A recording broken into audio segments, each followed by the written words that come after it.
I love meeting new people and living close to the villages. We visit there often where there's a lot of open air restaurants and the town squares, there's several of them, and people gather every evening and hundreds of people are in there. And I find that there's easy for people that want to gather for food and entertainment and for conversation. They love to talk. We want to talk with folks. And it's interesting how conversation usually goes to politics to begin with. I mean, that seems to be the big topic and seems to go that. But inevitably, Deb and I are able to spin that talk to what's coming now, what's in the latter days, and what the Bible has to say about it. And I want to talk to you about that today in your morning cup of inspiration. The Apostle Paul, he was not ashamed of the gospel, wasn't ashamed to talk about it at all at any time or to spin it to that. Over in Romans 1:16, we read, "For I am not ashamed of the gospel because it is the power of God that brings salvation to everyone who believes, first to the Jew, then to the Gentile."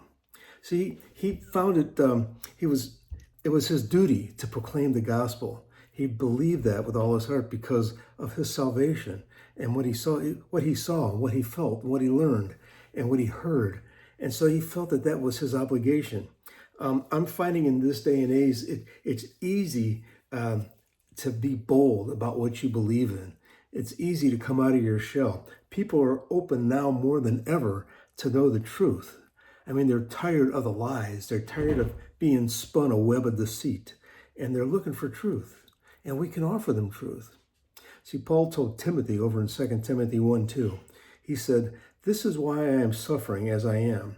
Yet there is no cause for shame because I know who I have believed and am convinced that he is able to guard what I have entrusted to him until that day."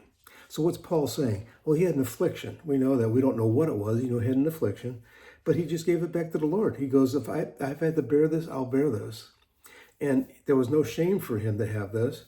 He was bold in what he believed in and bold in what he was saying, and he was going to spread the gospel. And nothing was going to hold him back because he entrusted what he says, I've entrusted to him until that day. What did he entrust? He entrusted his life. He knew he was spending eternity with Jesus. He knew what he saw, what he heard, what he felt, what he knew about Jesus.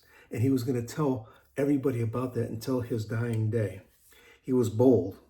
We need to be bold. We can come out of our shyness now and be bold. This is the time. This is the time when people want to hear the truth. They want to know the truth. They want to know what's coming. And we have the answers for them because it's right there in the Word. God bless everyone. Look forward to seeing you again for another morning cup of inspiration. Have a wonderful day.